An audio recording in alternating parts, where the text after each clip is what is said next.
estoy acostumbrado a morir.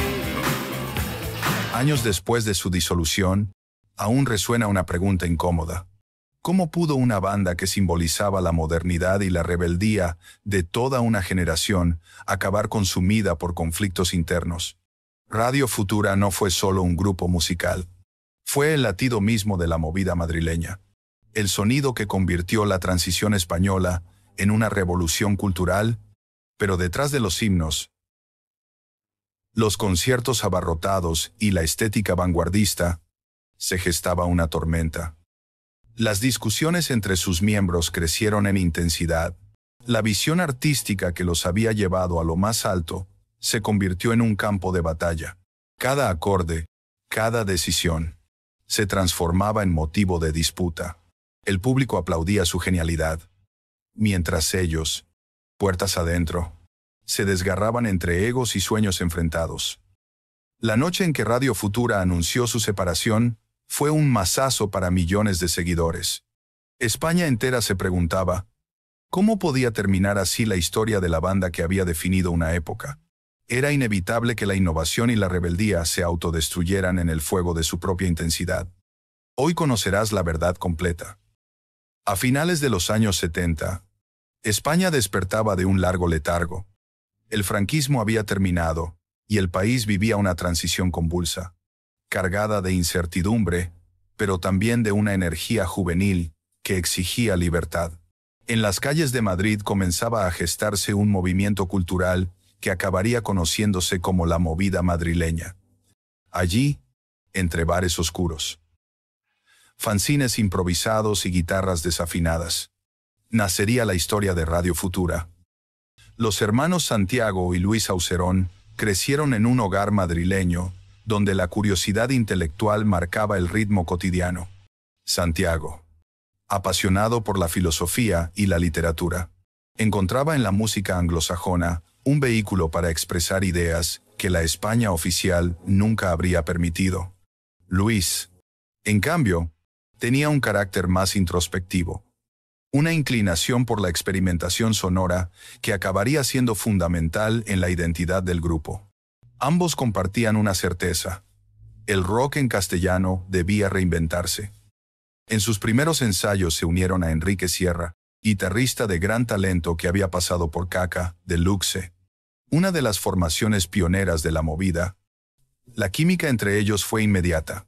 Santiago aportaba letras cargadas de poesía y simbolismo. Luis añadía estructuras innovadoras, y Sierra imprimía crudeza y energía con su guitarra. De esa fusión nació un proyecto distinto a todo lo conocido hasta entonces. La sociedad española de finales de 1979 estaba ansiosa de modernidad. El barrio de Malasaña se llenaba de artistas, cineastas y músicos que buscaban derribar tabúes. Entre pintadas de colores y noches interminables, Radio Futura encontró el caldo de cultivo perfecto para crecer. No eran simples jóvenes con instrumentos.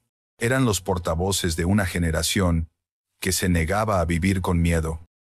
Un detalle poco conocido es que Santiago Auserón, antes de subirse a los escenarios, había iniciado una carrera académica sólida, estudiando filosofía en la Universidad Complutense y en París. Esa formación le permitió dotar a las canciones de una profundidad inusual para el rock en castellano. En un momento en que muchos grupos solo buscaban provocación, Radio Futura ofrecía letras que combinaban rebeldía con una sofisticación literaria que cautivaba tanto a críticos como a fanáticos. Los inicios no fueron fáciles. Entre pequeñas salas de conciertos y festivales underground, el trío se abrió paso con un estilo que mezclaba rock, funk y un instinto experimental adelantado a su tiempo. Aquella mezcla resultaba chocante, pero también fascinante. El público empezaba a notar que algo diferente estaba surgiendo, algo que no se parecía ni al rock extranjero, ni a la música popular española de décadas pasadas. Con esa base de talento, ambición y un contexto histórico irrepetible, Radio Futura estaba destinada a convertirse en mucho más que una banda. Eran el espejo de un país que se reinventaba a sí mismo. El verdadero salto de Radio Futura llegó a comienzos de los años 80. Tras sus primeros pasos titubeantes en pequeños locales, la banda lanzó su álbum debut Música Moderna en 1980. Aunque hoy se recuerda con cariño, aquel disco recibió críticas encontradas. Algunos lo veían como demasiado experimental, otros como excesivamente influido por sonidos británicos. Sin embargo, había algo en su propuesta que los diferenciaba de inmediato: la convicción de que el rock en castellano podía sonar tan moderno y provocador como cualquier banda de Londres o Nueva York. El punto de inflexión fue su segundo trabajo, La Ley del Desierto dividido por La Ley del Mar. Editado en 1984, allí nació el auténtico sonido Radio Futura: guitarras afiladas, bases rítmicas contundentes y letras cargadas de simbolismo.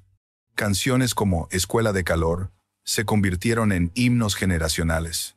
Era un tema eléctrico, magnético, que hablaba de deseo y peligro en una España que empezaba a vivir sin cadenas. Los jóvenes lo adoptaron como banda sonora de sus noches interminables.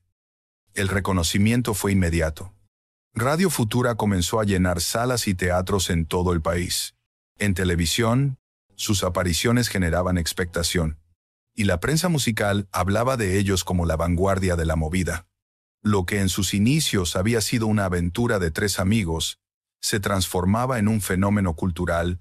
La crítica destacaba la poesía de las letras de Santiago, la precisión de Luis en los arreglos y la potencia desbordante de la guitarra de Enrique Sierra. A lo largo de la segunda mitad de los años 80, la banda lanzó discos que consolidaron su prestigio. De un país en llamas en 1985 y La canción de Juan Perro en 1987. Ambos mostraban una evolución constante, desde la crudeza del rock urbano hasta una apertura hacia sonidos latinos y africanos. Esta inquietud artística los convirtió en referentes indiscutibles. Un grupo capaz de traspasar fronteras estilísticas sin perder identidad. Los conciertos de Radio Futura se transformaban en experiencias colectivas. Miles de jóvenes coreaban cada verso, levantando los brazos en un ritual que iba más allá de la música. Eran noches donde la innovación se mezclaba con el sentimiento de estar viviendo un momento histórico. No era solo un espectáculo, era la confirmación de que España estaba cambiando, y ellos eran la voz de ese cambio. En 1989, con el lanzamiento de Veneno en la piel, alcanzaron la cima de su popularidad. El disco se convirtió en un éxito rotundo, y la canción homónima sonaba sin cesar en radios y fiestas. Radio Futura había logrado lo que parecía imposible: unir la sofisticación intelectual con el éxito comercial masivo. Pero mientras el público veía gloria, dentro del grupo comenzaban a gestarse tensiones. Las diferencias creativas y las luchas de egos empezaban a erosionar la unidad. Lo que parecía gloria eterna, pronto se convertiría en su mayor pesadilla. El inicio de los años 90 marcó el principio del fin para Radio Futura. Aunque a ojos del público eran una máquina imparable de creatividad y éxito, en los ensayos y las reuniones internas, la realidad era muy distinta. Las tensiones entre los hermanos Auserón y Enrique Sierra se intensificaban. Cada decisión artística generaba discusiones interminables. Santiago, obsesionado con la búsqueda de un lenguaje musical más sofisticado, quería llevar a la banda hacia territorios de experimentación e influencias latinoamericanas. Enrique, en cambio, defendía la crudeza del rock directo que había dado a Radio Futura su fuerza inicial. Luis, atrapado entre ambos, trataba de mediar, pero el desgaste emocional era inevitable. El escándalo no llegó en forma de un único evento público, sino como un lento y doloroso proceso de desgaste. La prensa comenzó a especular sobre la relación fría entre los integrantes. Algunos periodistas hablaban de egos irreconciliables, otros de diferencias irreparables en torno al rumbo musical. Lo cierto es que, tras años de giras extenuantes, grabaciones intensas y presiones de la industria, la convivencia se volvió insostenible. La separación, anunciada en 1992, cayó como un jarro de agua fría sobre la escena musical española. Para muchos, fue un auténtico escándalo. La banda que había definido la movida madrileña, el grupo que había demostrado que el rock en castellano podía ser moderno, innovador y profundo, se desmoronaba justo en el momento en que parecía haber conquistado la eternidad. Los seguidores se sintieron traicionados, incapaces de entender cómo un proyecto tan brillante podía autodestruirse. El golpe fue especialmente duro porque no se trataba de una disolución amistosa. La relación entre Santiago y Enrique quedó marcada por reproches y resentimientos. Las entrevistas posteriores mostraban versiones enfrentadas. Mientras uno acusaba al otro de rigidez y falta de visión, el otro devolvía la crítica con dureza, señalando ambiciones personales disfrazadas de arte. El mito de Radio Futura se quebraba a ojos del público, revelando la fragilidad que se escondía tras el éxito. España entera se preguntaba, ¿cómo era posible que la banda que había encarnado la innovación y la modernidad terminara en un mar de conflictos? ¿Podía alguien sobrevivir a semejante golpe, después de haber llegado tan alto y caer de manera tan abrupta? Tras la disolución, cada miembro de Radio Futura tuvo que enfrentarse a un nuevo escenario, marcado por la ausencia de aquel proyecto que les había dado identidad. Para Santiago Auserón, el golpe fue duro, pero también una oportunidad de reinvención. Bajo el nombre de Juan Perro, inició una carrera en solitario que le permitió explorar sus obsesiones musicales. El jazz, los ritmos afrocubanos, la tradición popular hispánica. Fue un camino más intelectual que comercial, con discos celebrados por la crítica. Aunque lejos del impacto masivo que había tenido con Radio Futura, su búsqueda lo mantenía activo, pero el fantasma de la banda siempre lo acompañaba. Luis Auserón tomó otro rumbo. Tras años a la sombra de su hermano mayor, decidió emprender su propio camino, primero con proyectos personales y después colaborando con distintos músicos. Aunque nunca alcanzó la notoriedad de la etapa en Radio Futura, su figura fue respetada en el ámbito alternativo. Sin embargo, la ruptura con el grupo dejó una herida emocional, una sensación de que lo mejor de su vida musical había quedado atrás. El caso de Enrique Sierra fue más complejo y doloroso. Su genio creativo estaba marcado por una personalidad intensa, a veces autodestructiva. Tras la separación, intentó mantenerse activo con nuevos proyectos, pero los problemas de salud lo fueron debilitando con los años. El guitarrista que había dado a Radio Futura su filo eléctrico, vivió un declive personal que reflejaba la dureza de la vida después del éxito. La banda había sido su punto más alto, y nada posterior logró igualar aquella intensidad. Para los tres, el silencio mediático fue inevitable. Radio Futura había terminado en lo más alto, pero el final abrupto dejó un vacío difícil de llenar. Cada intento de seguir adelante era observado con lupa, comparado con los años gloriosos. Y esa comparación pesaba como una losa. La caída no fue un derrumbe inmediato, sino una larga lucha contra la nostalgia, la crítica y la imposibilidad de reproducir un milagro irrepetible. No hubo un verdadero reencuentro. Los rumores de posibles regresos circulaban en la prensa, pero nunca se concretaron. El desencuentro personal y artístico se había convertido en una frontera infranqueable. Radio Futura quedó congelada en el tiempo, como un recuerdo brillante y doloroso a la vez. El final de la banda no solo fue una pérdida para sus integrantes, fue también un duelo colectivo.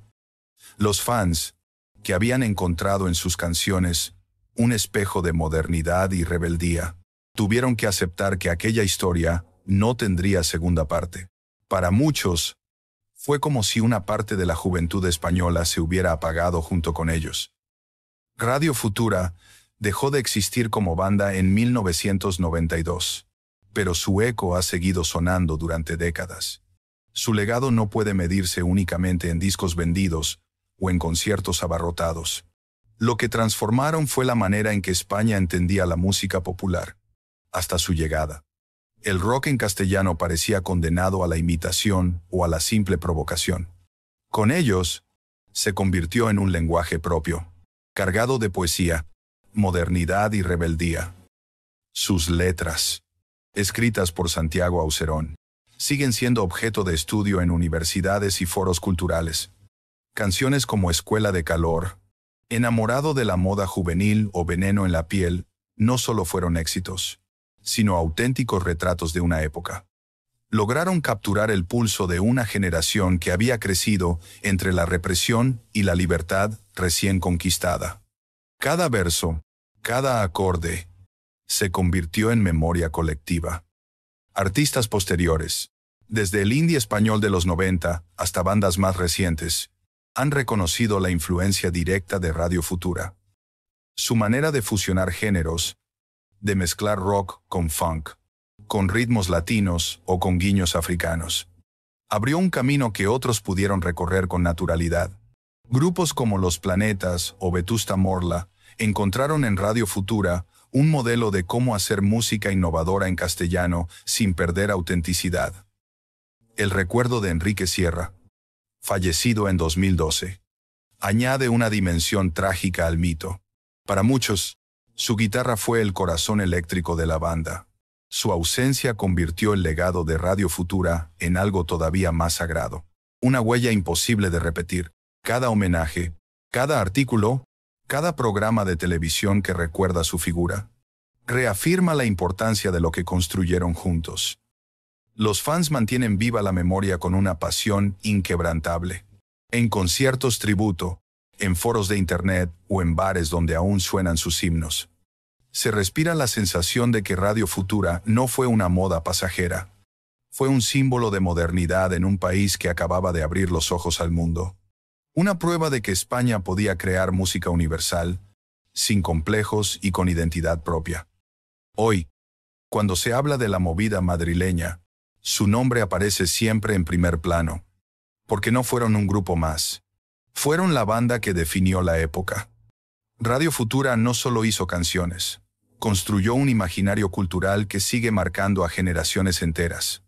En la memoria colectiva, no son solo un recuerdo, son un mito eterno de la historia musical española.